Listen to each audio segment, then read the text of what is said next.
Comment attirer l'amour?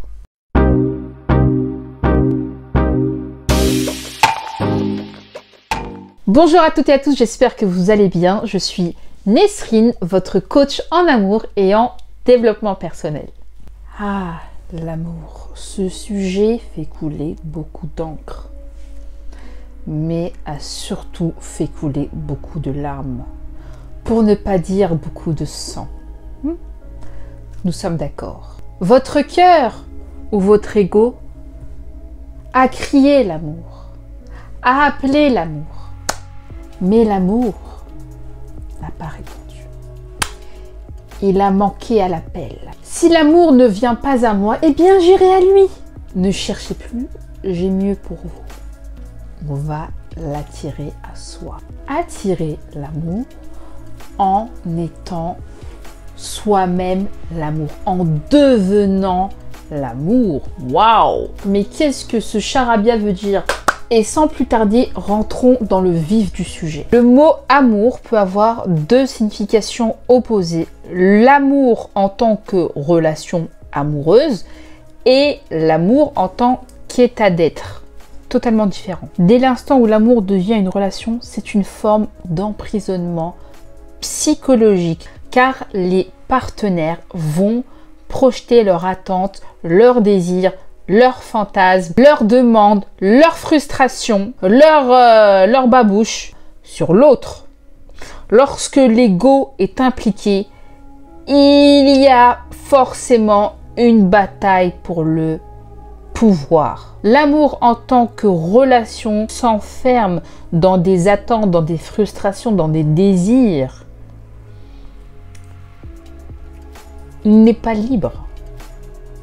Il y a des conditions, il est conditionné. Bien sûr. Pourquoi? Parce que nous sommes drivés par nos besoins, des besoins que nous souhaitons satisfaire. L'amour en tant qu'état d'être est autre chose. L'amour émane de vous. L'amour ressemble au parfum d'une fleur et partage sa bonne odeur. L'amour n'attend rien. C'est l'amour inconditionnel. Celui que nous pouvons associer à l'amour d'une mère ou d'un père pour son enfant. Une vérité impopulaire qu'on ne voit pas, qui ne se transpose pas dans les films romantiques, ni dans les musiques d'amour, et encore moins dans les œuvres d'art. Comment devenir amour? First of all, répondre seul à ses besoins émotionnels. C'est complètement contre-intuitif. Complètement contre-intuitif. Nous sommes nés dans la dépendance de nos parents. Nous avons grandi dans la reconnaissance d'autrui. Nous sommes d'emblée esclaves du regard de l'autre. La société projette une vision stéréotypée de l'amour qui s'enferme dans le couple. L'amour n'attend rien, il ne demande rien. Je vais vous dire une vérité impopulaire. L'amour en tant qu'état d'être, l'amour véritable se construit à l'intérieur. L'âme est complète, elle n'a pas besoin d'être complétée, elle se suffit à elle-même. Ce qu'on nous montre depuis notre enfance dans les dessins animés de Walt Disney, dans les séries, dans les films, dans les musiques, sur les réseaux sociaux, l'amour se trouve dans une relation. C'est ce qu'on nous dit en fait, alors que l'amour est partout. La société a biaisé la définition véritable de l'amour en la réduisant à l'amour romantique qui s'enferme dans le cadre d'un couple. Parce que c'est quelque chose d'extrêmement fantasmé, d'extrêmement idéalisé. On grandit avec des conditionnements, des handicaps. On grandit avec des idées préconçues de l'amour qui handicapent les individus dans leurs relations. Rester à l'écoute de ses propres besoins émotionnels tout en mettant des barrières à l'autre sont des conditions sine qua non. L'amour est lumière. L'amour est lumière et éclaire l'autre. L'embrasse de sa bienveillance. L'embrasse de sa générosité. L'amour ne projette pas des désirs, ne projette pas des attentes. L'amour est juste là. Attirez l'amour en étant vous-même amour, en commençant à se prioriser. Générosité bien ordonnée commence par soi-même, toujours. Votre propre bonheur ne peut pas dépendre de la volonté d'autrui. Parce que les humains sont changeants, ils sont volatiles, ils sont incontrôlables. Donc le bonheur et l'amour seraient fonction de contingences extérieures, de variables inconnues et aléatoires. C'est impossible. Dans ce cas-là, notre vie serait aléatoire. L'amour n'est pas une variable inconnue. L'amour est une contrée mal explorée. Dès notre tendre enfance, nous avons été mal guidés. Nous avons été guidés par la boussole de l'ego. Le véhicule s'est pris pour le chauffeur. L'ego désigne le moi, désigne la représentation de la conscience que nous avons de nous-mêmes, qui se construit dans un premier temps dans la marque de reconnaissance d'autrui. Le premier pas pour attirer l'amour est de développer une relation d'amour avec vous-même. C'est le premier step.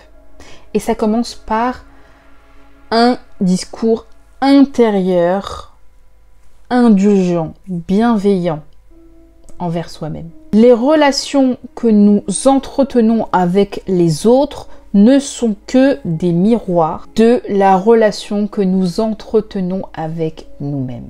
Les autres sont des miroirs, miroirs de nos blessures, miroirs de nos failles, de nos manques, de nos vides, de nos écueils, de notre propre toxicité qu'ils nous renvoient au visage. Pour y remédier, il faut travailler sur nous-mêmes. En cultivant l'amour en soi, vous répandrez l'amour autour de vous.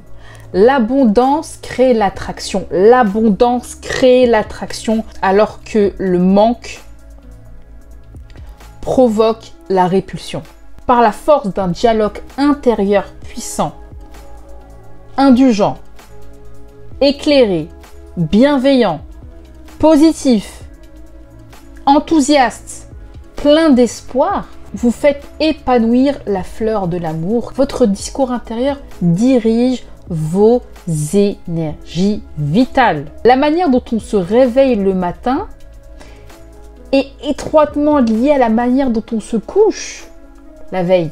Complimentez-vous, regardez-vous dans le miroir. Osez vous regarder dans le miroir. Soignez votre apparence, prenez soin de votre corps, prenez soin de votre mental, prenez soin de vos émotions, soyez attentif à ce que vous ressentez. Et à partir de vos sentiments, de vos émotions, raisonnez. Trouvez des solutions. Nous sommes dotés d'une intuition, nous sommes dotés d'une mémoire, d'un pouvoir d'imagination. Tout problème a sa solution. Cela dépend de la manière dont on voit, dont on perçoit la situation. Franchement, dans la vie, tout est une question de perception. Dans l'épreuve, on y voit la sagesse.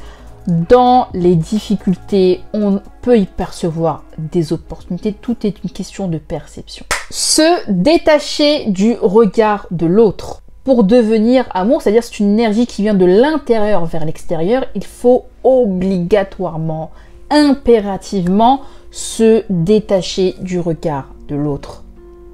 Le regard de l'autre nous réduit, le regard de l'autre nous enferme. Depuis le départ, c'est-à-dire depuis le début de la story, on est là, on se construit dans le regard de l'autre, on veut satisfaire l'autre, on veut être aimé par l'autre, on veut être adulé, adoré, désiré, aimé, parce que c'est comme ça que nous avons grandi. Nous avons grandi dans la dépendance de nos parents dans un premier temps. Et puis dans la marque de reconnaissance de nos pères, de nos professeurs, et oui ça c'est bien, et de nos patrons, collègues ou de je sais quel autre, je dirais, quel autre harlequin. Oui, c'est rassurant, de se construire dans le regard de l'autre, de se construire dans la marque de reconnaissance de l'autre, dans l'amour de l'autre. Mais le revers, c'est quoi? Quel est le revers de la médaille? L'autre a la capacité de vous détruire net. Reconnectez-vous à vos valeurs profondes et non plus aux injonctions extérieures qui vous rendent esclaves du regard de l'autre. Apprendre à se connaître par l'observation, l'expérience et le savoir est la clé pour apprendre à s'aimer. Donc, apprendre à se connaître revient à saisir en fait les mécanismes, tous les processus internes qui dirigent nos actions, nos pensées, nos réactions face aux autres. Reconnectez-vous à votre mission de vie et cultivez vos talents et ce qui vous rend vivant.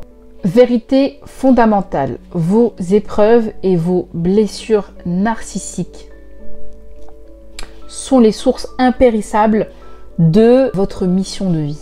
Connectez-vous à vos passions, connectez-vous à ce qui vous exalte. En donnant du sens à sa vie, on fait appel à nos énergies vitales qui rejaillissent vers l'extérieur. On est dans notre univers, on est dans notre fort intérieur et on fait rejaillir l'amour. En vivant votre passion, vous restez connecté à votre cœur. Quand vous parlez de votre passion, vous rayonnez, vous intriguez, vous inspirez, vous montrez que vous créez de la valeur dans votre vie. Vous valorisez vos talents, vos connaissances, vos savoirs, vos savoir-être, vos savoir-faire. En faisant ce que vous aimez, vous prenez réellement conscience de qui vous êtes en vérité. Quand vous êtes passionné, vous irradiez de l'énergie.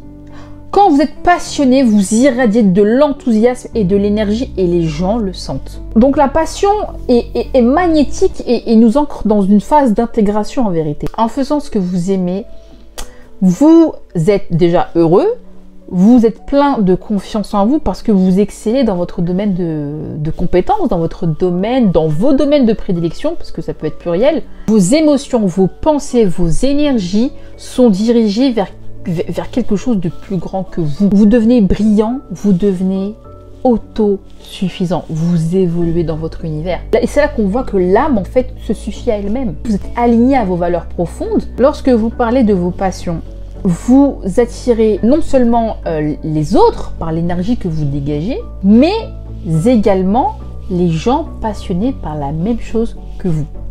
C'est magique, c'est magnifique, c'est attractif à mort, c'est super puissant. Qui veut partager la vie d'une personne morne, pessimiste? Les gens malheureux, c'est pas attirant. Excusez-moi, moi j'ai pas envie de passer ma vie avec quelqu'un qui pleure. Quand vous avez un grand rêve, ça vous donne de l'espoir. Ça vous donne de l'inspiration, ça vous donne du courage, une énergie de dingue. Attirer l'amour à soi, c'est devenir amour. En déconstruisant les idées préconçues de l'amour, en répondant du mieux possible à ses propres besoins émotionnels, ce qui suppose une étroite connexion à soi et à ses besoins, et l'édification de barrières face à l'autre, c'est soigner son discours intérieur, se détacher du regard des gens et se connecter à sa mission de vie, à ses rêves et à ses passions. Et de là émanera l'amour. Vous serez joyeux, vous serez heureux, enthousiaste, motivé, full energizing, self-confidence, self-esteem au max.